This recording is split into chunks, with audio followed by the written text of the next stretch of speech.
Welcome back to topic 5. In this session we will be focusing on culture in organisations. Researcher Geert Hofstede developed one of the often cited classifications of culture known as Hofstede's dimensions. According to Hofstede, the combination of these 5 dimensions lends each national culture its distinctiveness and unique character. Managers can use the cultural dimensions to understand and predict organisational and management styles. These are developed in childhood via the influence of significant others, shared with others in a society but not necessarily genetic. An example of this is American people. A clear illustration of the force of learning, Americans show a collective mental programming that is striking to non-Americans, yet they come from a wide variety of genetic sources. The first dimension identified by Hofstede is power distance. This is the extent to which power distance is significant. Where there is a large power distance, there's power in the hands of a few. This is inherently unequal, where subordinates depend on those further up the hierarchy. The latter's superior power is accepted. There are clear lines of demarcation where everyone knows their place. With small power distance there is less demarcation, so more blurring of the boundaries. The next dimension is uncertainty avoidance, which is about the cultural tolerance of uncertainty and ambiguity. Where there is high uncertainty avoidance, highly structured situations are desirable, with plenty of rules, and there is little tolerance of those demonstrating different or deviant behaviours or ideas. Where there is low uncertainty avoidance, the organisational structure is similar to low power distance countries with flatter structures, less hierarchy, less need for strong leadership. The next dimension is individualism versus collectivism, and this is a degree to which people prefer to act as an individual or be part of a group. In individualistic cultures, individuals take responsibility for themselves and their immediate families. There is an emphasis on individual rights and freedoms, where societies are often characterised by competitiveness and assertiveness. Collectivist cultures emphasise collective responsibility, where this will extend to the extended family group and to groups at work. Individuals are loyal to the group. The next dimension is masculinity versus femininity. In masculine cultures, conflict and competition are seen as positive, whereas more feminine cultures value cooperation, negotiation and compromise. There is some correlation between masculine and feminine values and gender roles in individualistic societies. For example, in Japan, this is a high masculine culture which has a low rate of working women in high executive positions. But in contrast, Iran, since the revolution of 1979, there are greater constraints on women, but Iran has much lower masculinity rates than many countries in Europe.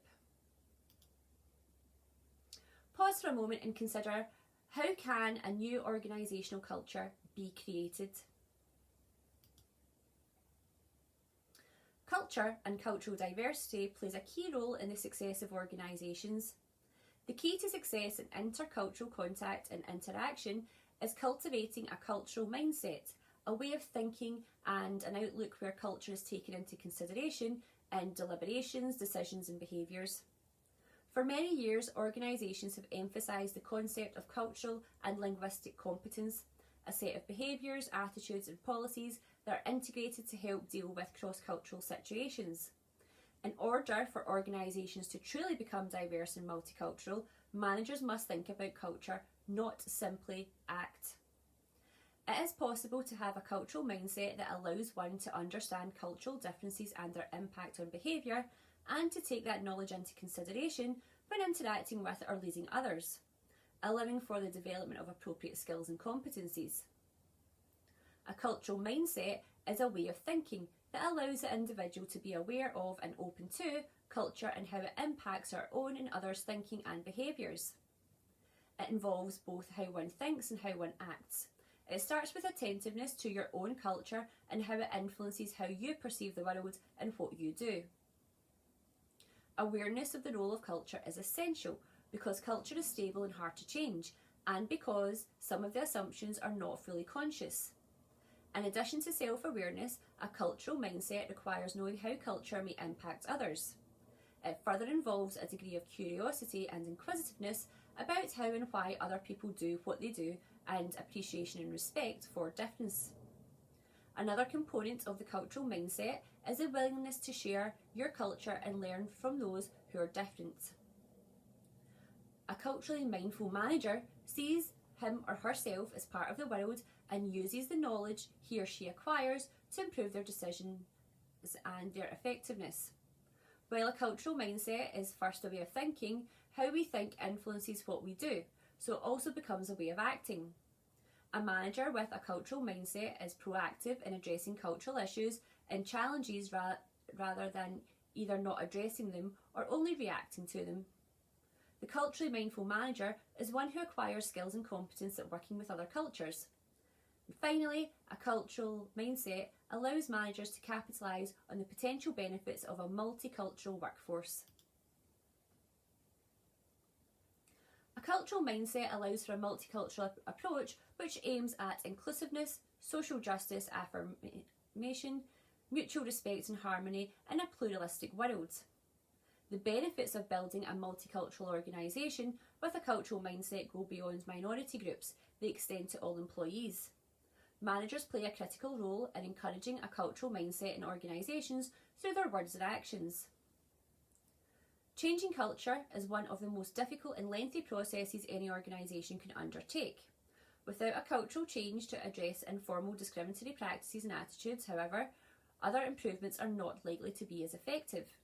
By having diverse people in leadership positions, an organisation walks the talk and can demonstrate its commitment to diversity.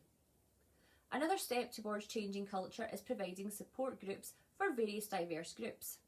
Training and education can help people become aware of their biases, understand their own and others' cultural point of view, and better accept differences. Many organisational policies, such as those on family leave, can hinder people's chance of advancement. Similarly, traditional performance evaluation criteria, which emphasise the stereotypical male and Western characteristics associated with leaders as the basis for success, may undermine the ability of people who have other diverse characteristics and skills to rise to leadership positions. Finally, successful change requires careful measurement and monitoring. So now you have an understanding of culture in organisations. Please complete any learning activities and reading before moving on to the next video lecture.